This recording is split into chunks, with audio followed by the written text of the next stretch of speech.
Bismillahirrahmanirrahim.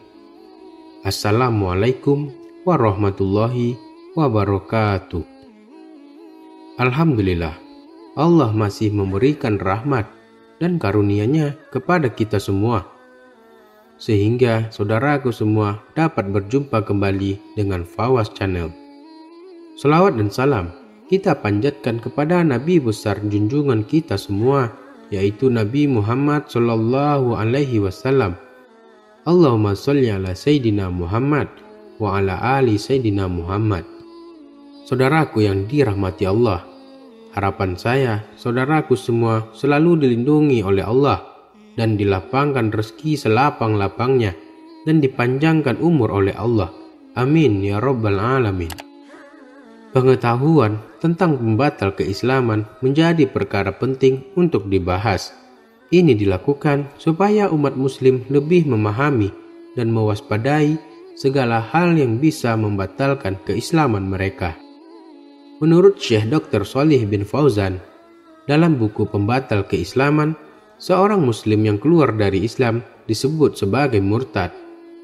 Istilah ini berasal dari kata irtada yang berarti kembali pada kejahiliahan.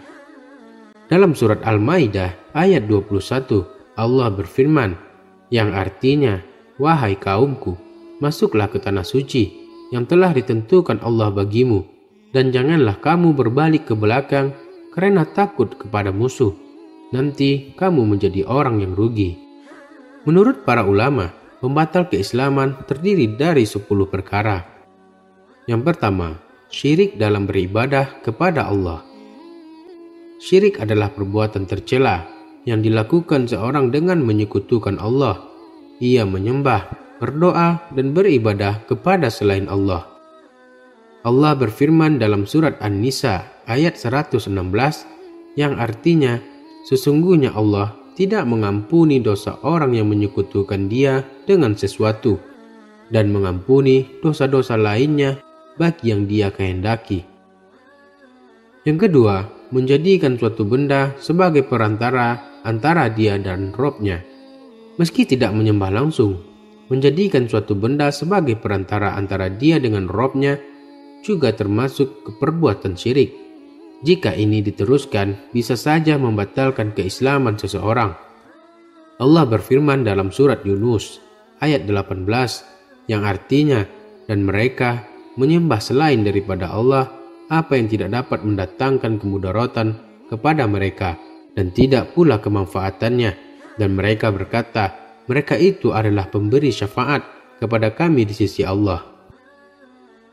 Yang ketiga, orang yang tidak mengkafirkan orang-orang musyrik, yang demikian jelas dihukumi kekufuran. Karena suatu yang batil dalam perkara agama harus diluruskan.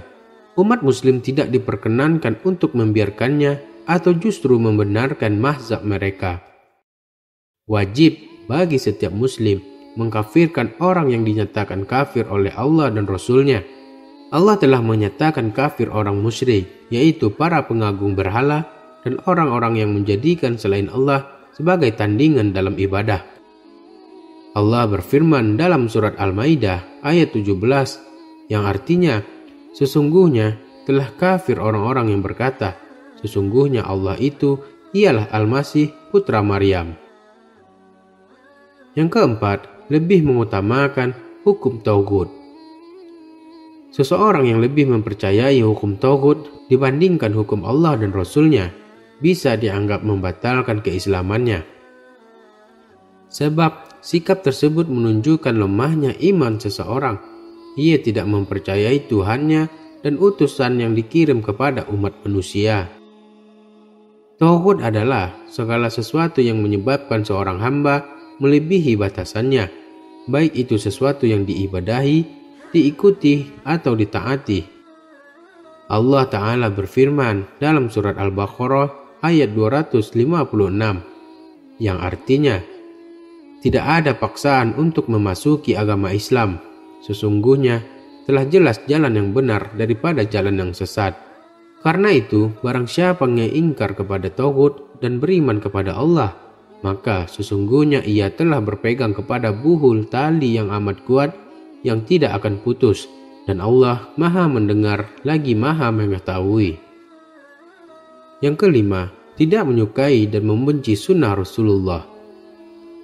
Siapa yang menolak hadis yang sahih, baik yang masuk dalam logikanya atau tidak, maka jangan mengaku-ngaku dia membela Rasulullah.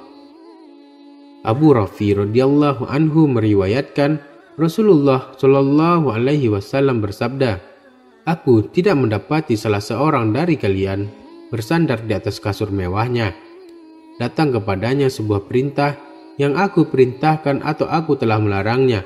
Ia berkata, aku tidak tahu apa yang kami dapatkan di dalam Al-Quran, itu yang kami ikuti." Hadis riwayat Tirmizi.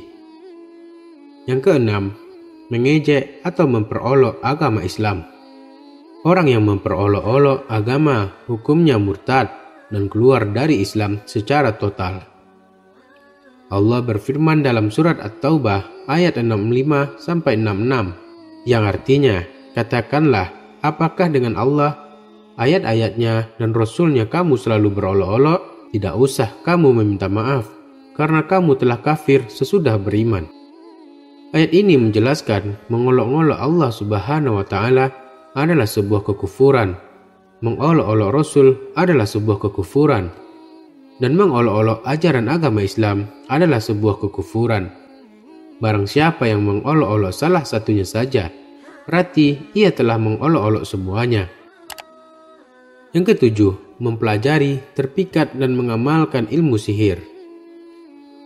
Mengenai hukum mempelajari sihir, mayoritas ulama berpendapat bahwa belajar atau mengajarkan sihir hukumnya haram. Alasannya karena Al-Quran telah mengecamnya dan menjelaskan bahwa sihir adalah kafir. Seandainya saja mempelajari dan menggunakan sihir bukan perbuatan kafir, tentulah peringatan dalam ayat di atas dengan ungkapan fitnah tidak akan disebut. Allah berfirman dalam surat Al-Baqarah ayat 102 yang artinya, sedang kedua malaikat itu tidak mengajarkan suatu sihir kepada seseorang sebelum mengatakan, sesungguhnya kami hanya cobaan bagimu, sebab itu janganlah kamu kafir. Yang kedelapan, membantu orang musyrik memusuhi orang Islam. Allah Ta'ala memerintahkan hambanya yang beriman untuk saling mencintai dan loyal satu dan yang lain, sebagaimana dia memerintahkan agar mereka membenci musuhnya dan memusuhinya karena Allah. Allah berfirman dalam surat Al-Maidah ayat 51 yang artinya, hai orang-orang yang beriman, janganlah kamu mengambil orang-orang Yahudi dan Nasrani menjadi pemimpin-pemimpinmu. Sebagian mereka adalah pemimpin bagi sebagian yang lain. Barang siapa di antara kamu mengambil mereka menjadi pemimpin, maka sesungguhnya orang itu termasuk golongan mereka. Sesungguhnya Allah tidak memberi petunjuk kepada orang-orang yang zalim. Yang kesembilan, tidak mengikuti syariat Nabi Muhammad. Allah Subhanahu wa Ta'ala melalui Al-Quran menegaskan wajibnya umat manusia mentaati Rasulullah. Manusia yang tidak mentaati atau durhaka atau ingkar terhadap Rasulullah adalah manusia yang tersesat. Allah berfirman dalam surat Al-Ahzab ayat 36 yang artinya, dan tidaklah patut bagi laki-laki yang mukmin dan tidak pula bagi perempuan yang mukmin apabila Allah dan Rasulnya telah menetapkan suatu ketetapan akan ada bagi mereka pilihan yang lain tentang urusan mereka. Dan barang siapa yang mendurhakai Allah dan Rasulnya, maka sungguh dia telah tersesat, sesat yang nyata. Yang ke-10, berpaling dari agama Islam. Berpaling dari ilmu agama adalah tidak mau peduli pada ajaran agama atau mengetahui ajaran agama namun tidak mau mengamalkannya. Hal ini sungguh merupakan salah satu perbuatan yang dibenci oleh Allah. Allah Ta'ala berfirman dalam surat Toha ayat 124, dan barang siapa yang berpaling dari peringatanku, maka sesungguhnya baginya penghidupan yang sempit. Orang seperti ini tidak mau mempelajari dan melaksanakan ajaran kitabullah dan sunnah Rasulnya. Semua orang yang menghalalkan apa yang Allah haramkan dari perkara agama yang sudah dikenal luas, seperti haramnya zina, riba, dan berhukum dengan selain syariat Allah, maka dia kafir dengan kesepakatan para ulama Islam. Semoga apa yang saya bagikan kali ini menjadi bermanfaat dan pengingat untuk kita semua, sehingga kita selalu menjaga diri dari perbuatan yang Allah haramkan. Amin ya rabbal alamin. Assalamualaikum warahmatullahi wabarakatuh.